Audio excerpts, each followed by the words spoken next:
I understand you have good intentions and you want to help them. However, you cannot help someone with good intentions. You need to have a plan. And most importantly, you need to have the skills, the experience to be able to tackle on this thing that they're going through. Your good intention and your kindness is not going to save these people. The same thing applies to men. This is why if you were here last week, the video we released was called "Let Your Partner Hit Rock Bottom," and I completely stand by that. You can't help people, and you cannot help people, and you cannot save people with good intentions alone. You need a plan, and most importantly, you need the skills, a mastery of the skills to be able to tackle this particular problem. If you don't have it, leave them where they are. Hello, and welcome to Kitchen Table Advice. My name is Paola, and I am the host of this podcast. This podcast is a safe place where you can ask for any advice you want. It can be relationship advice, both platonic or romantic, career advice, or life advice. I wanted to create a safe place where you can ask for your advice without fear. My purpose here is to serve as a guide and give you a different perspective for you to eventually both find your purpose in life as well as your voice. As a reminder, every name will be anonymous and your identity will always be kept a secret. This is not professional advice, and I am not a licensed therapist or psychologist. Just think of this as advice you would get from a close friend on a kitchen table. So, let's begin. Gems, how are you? I hope you're doing amazing. If you're a returning gem, welcome back here. If you're new, hello, how are you? Make sure you set out the vibe, and if you like what you're listening to, then please feel free to like and subscribe to this channel. And as usual, we'll just jump into the first story of the episode. The title of the first story is I think I'm scared of my best friend and I don't know what to do. Okay, so we'll just jump in. Hello, I'm a 21-year-old woman and I'm writing regarding my best friend, a 22-year-old woman. So I really like her and all that, but at times I wonder if I really do. The friendship is very weird, right? For starters, I never brought up being best friends. She just sort of called us that. Also, there's a history of her doing things to me that I didn't ask for, but of course appreciated, then turning around to throw them in my face. Okay. She's very unpredictable, and there are situations where simple posts of mine have made her angry. I tend to post a lot of jokes, and she gets offended by the ones that rub her the wrong way.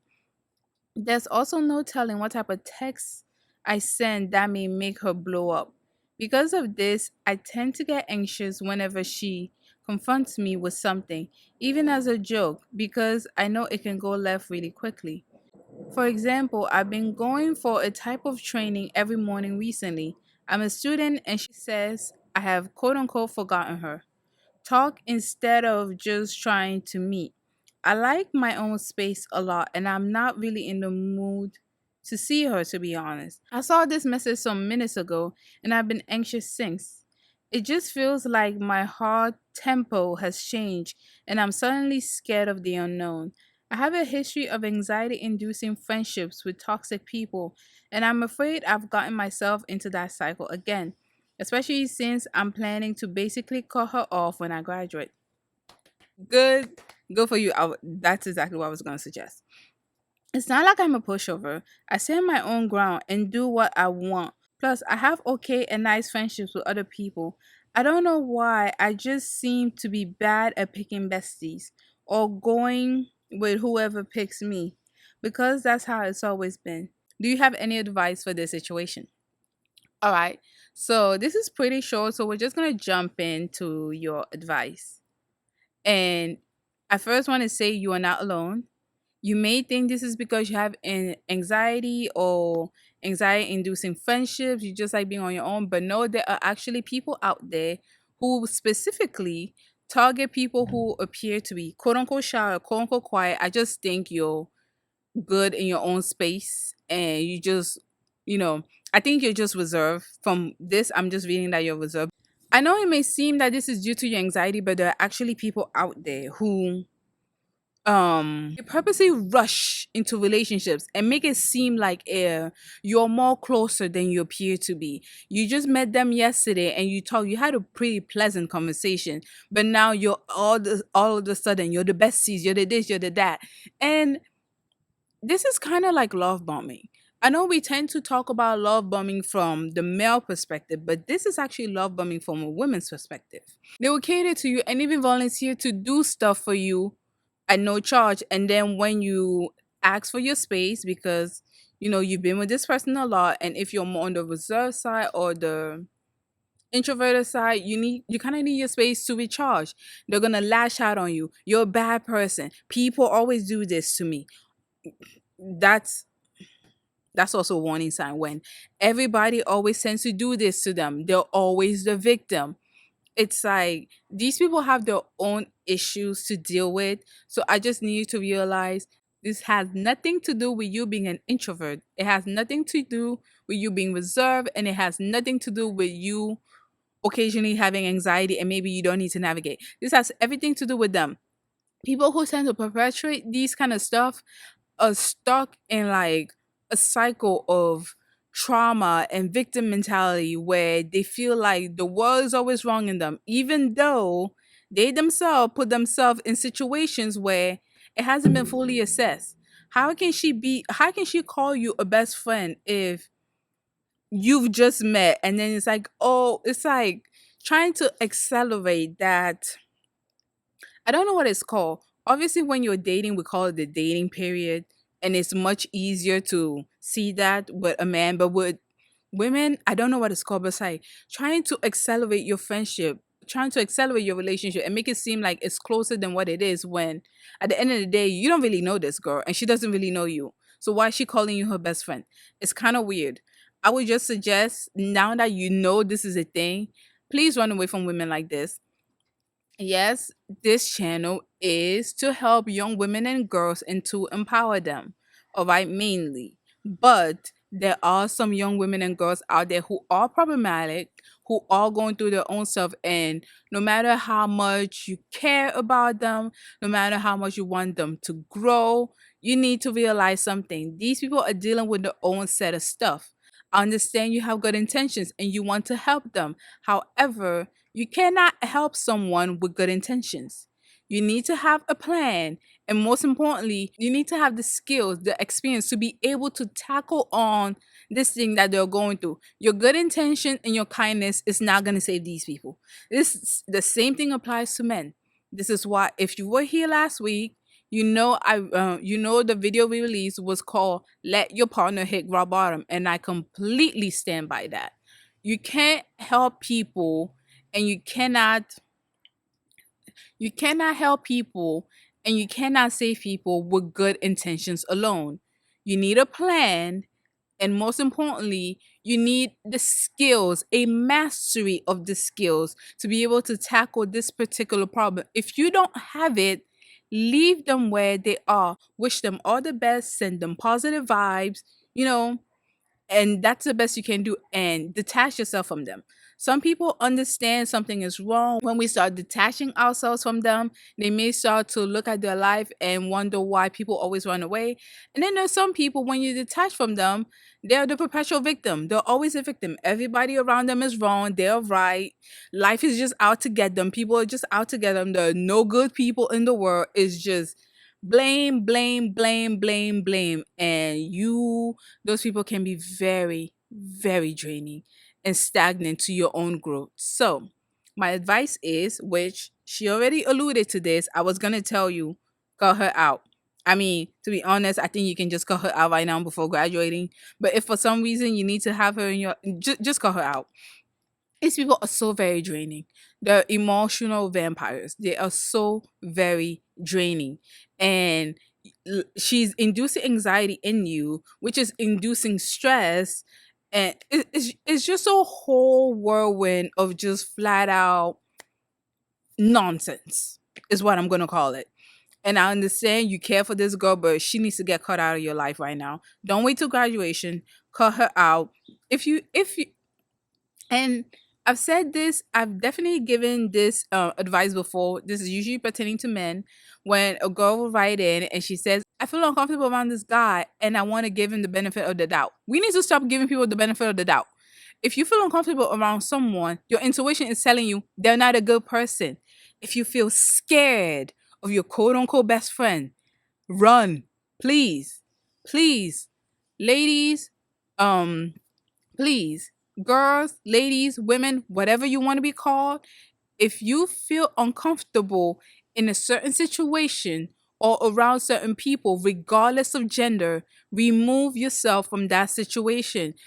Stop torturing yourself because you don't want to appear bad, or you don't want to appear like the B word, you don't want to appear like XYZ, because trust and believe your peace and your well-being is way more important than whatever relationship you think you're forming with them.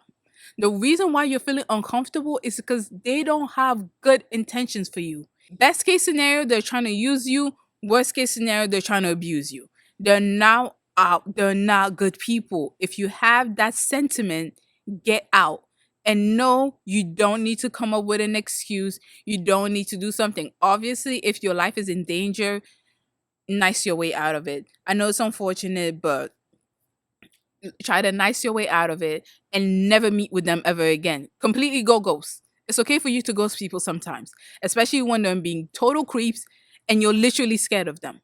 Even if it's a woman, please go ghost. It's all right. I'm pretty sure there's some people who have been in similar situations. So please feel free to leave your comment in the comment section below. I think it's important for us to really get all the perspective about this, because the advice I gave was only based on my perspective.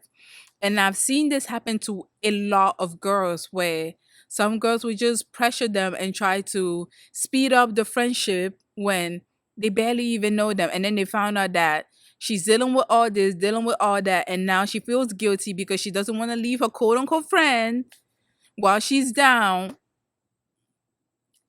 It's a whole it's a whole thing. So please, if you're going through a similar thing, help our girl out so that she knows it's okay for her to leave the situation. She does not have to wait till graduation. She does not have to wait any longer. If this girl is draining to her energy, her spirit, and her well-being, then she needs to hop out of there. All right.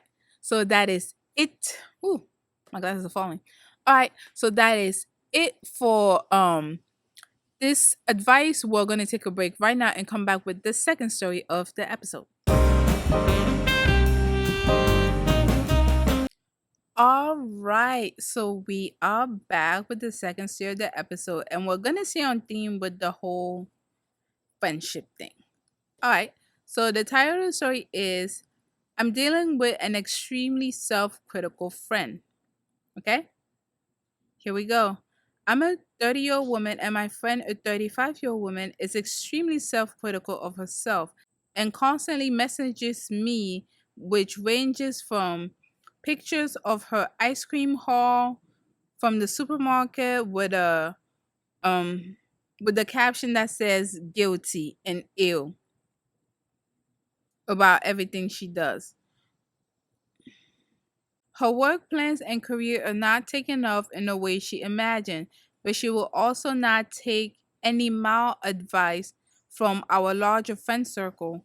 I guess she can't afford to pursue her dreams and moan about the failures because her partner earns and keeps their mortgage going.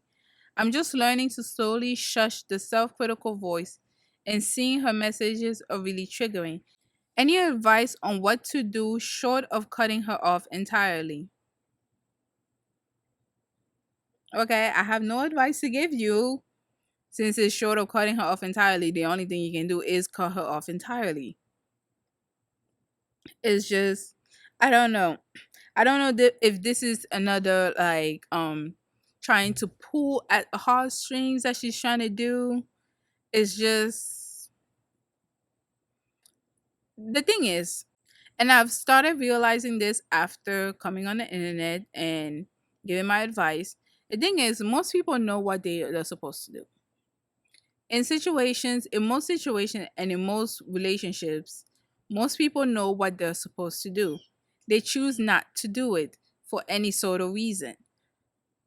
I don't know what. Like, it depends on the person. Most people know what the advice is before they send me all these stuff, before they do this. They already know what the advice is. They know what they're supposed to do. But for some reason, they may not mention it to their friend circle because they don't want their friend circle to say, do this or do that. So I don't know what your reason is for not cutting her off entirely. I don't know what you're benefiting from a friendship like this, but you just need to remember you can't have your cake and eat it too. If this woman is really draining in your life, and if she is anxiety inducing and she's triggering you, you need to cut her off entirely. You really have to assess your pros and cons when it comes to this relationship. What are you gaining versus what are you losing? Is it worth it? Is a friendship with her worth it? Is it the sort of, well, you're in your 30s and she's 35. So it's like, do you guys kind of, do you have like a couple thing where her husband and her partner and your partner work together, or her husband and your husband, like what is going on that is making you not want to cut her off? Is it just because you don't want to look like the B word?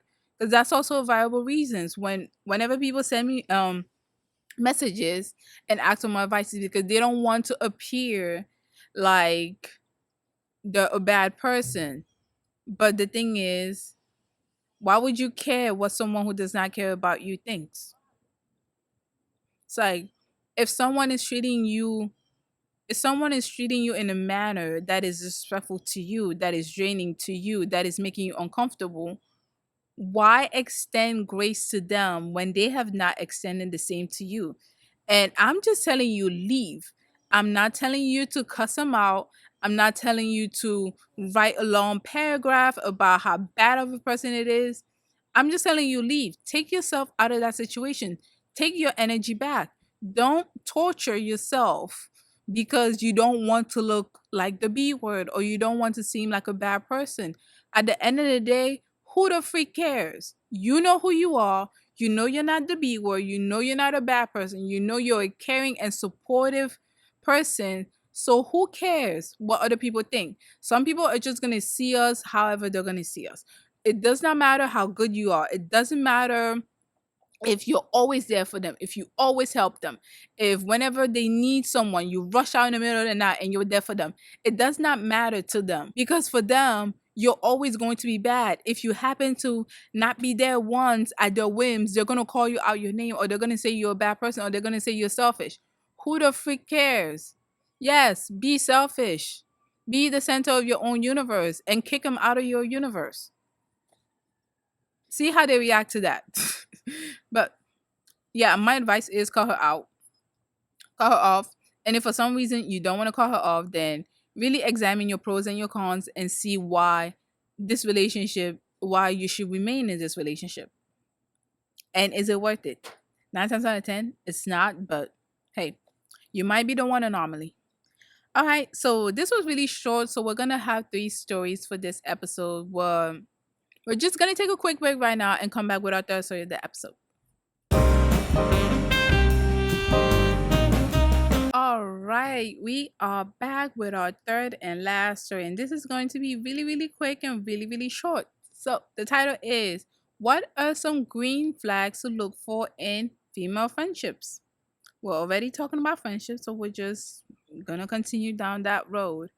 Okay, she didn't disclose her name or age. It's just a quick question.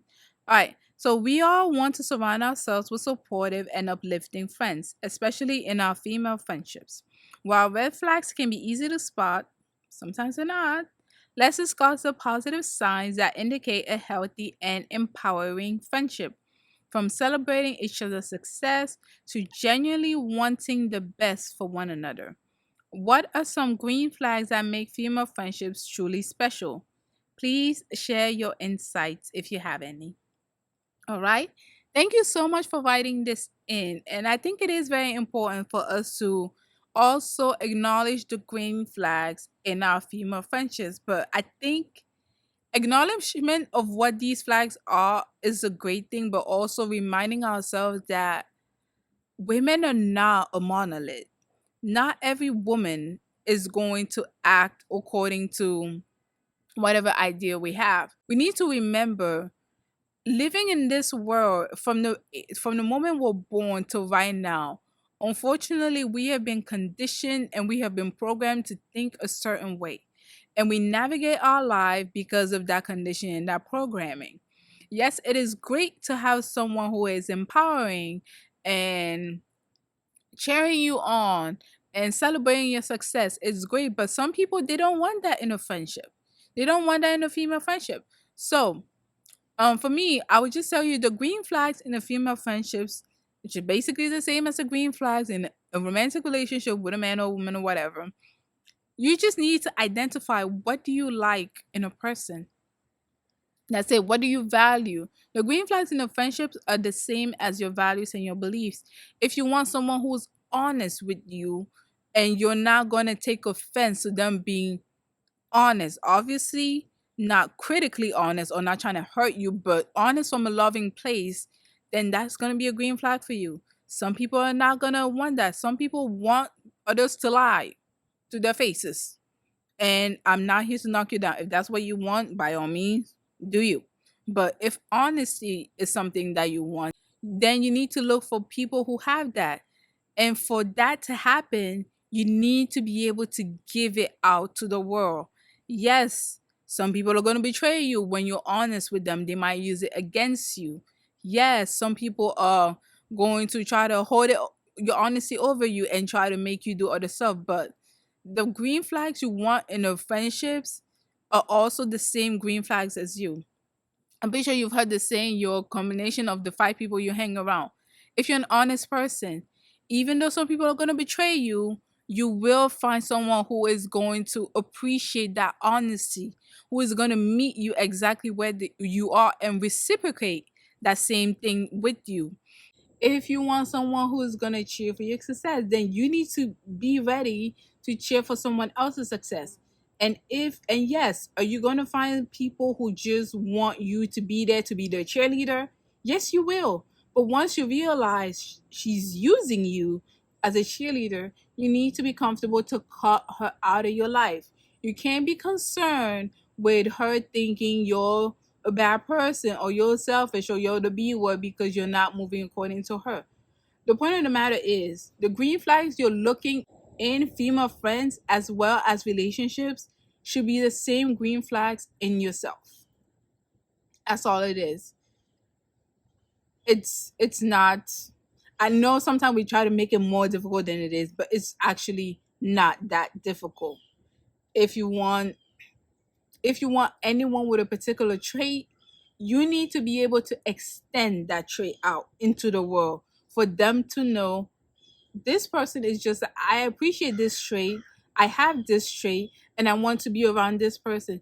If you want to be around people who are just good vibes, they don't bring any drama into their life, you can't be bringing drama in their life. They're going to run away from you. So, to just conclude this, if it just seems like the world is going down, everyone is bad, no, there are no good people out there, please sit with yourself. There are no good people out there. Women are all catty and they're all out to get me, or men are all catty and they're all out to get me. You really need to sit with yourself and evaluate your life. Have you How have you gone around in life? Have you been the victim? There's some ways you could have improved this interaction with this person. And this isn't for you to necessarily take blame. This is more for you to have an objective view of how you've navigated the world. Because I said before, we have been programmed into thinking we should be doing this and we should be doing that. Whereas that's not really the case. For some of us, we have been programmed that for you to be a good friend, then you need to include people, you need to talk to people, you need to pick their brain so you can get to know them, be vulnerable, and all of that. For other people, they've learned that being a good friend means you don't impose, you don't always talk about yourself, you give people room and you give them space for them to choose when they're able to be vulnerable with you or not. Either one of those two stuff are not bad in theory, but if you meet someone who thinks being a friend means We have to talk every single day. We need to be open 24/7. And there's someone else, for her, being a friend is don't impose in her life. Don't ask too many questions. If she wants to tell it to you, she will. If she doesn't, she doesn't. It's her story to tell and it's not up for you. Then you're going to find a clash. Basically, what I'm trying to say is the green flags in a friendship are the same green flags in you. And if you meet someone who does not have those flags, it may not necessarily be that they are a bad person or they just don't know how to be a good friend. It might just mean they have a different blueprint about what a friend is. And this is where we need to communicate and try our best to extend empathy and try to understand where their viewpoint is coming from. For some people, it's going to require some teeth pulling. I'm not gonna lie to you, but at the end of the day, it's just if you're having friends trouble, it's usually if you're having any type of relationship trouble, romantic or platonic, it usually falls under the guise of communication. You think you're communicating a certain way, and the other person, the recipient, is translating your word in a completely different way. And neither of you are wrong. It's just you have different blueprints about how to go about in life. It's unfortunate, but it's true. All right, so that is where we will end the episode. Thank you so much for spending your day with us. And please let us know what you thought of this episode in the comment section below. Please feel free to comment on the first, second, or third story. You can either add on to our advice or, suggest different viewpoints. We love reading your comments and we love reading what you have to say. And you can always send your stories or just send a hello to our Gmail account, which is kitchentableadvice@gmail.com. That's where we get some of our stories as well as our business inquiries. So, again, thank you for spending the day with us, and we see you next week. Bye.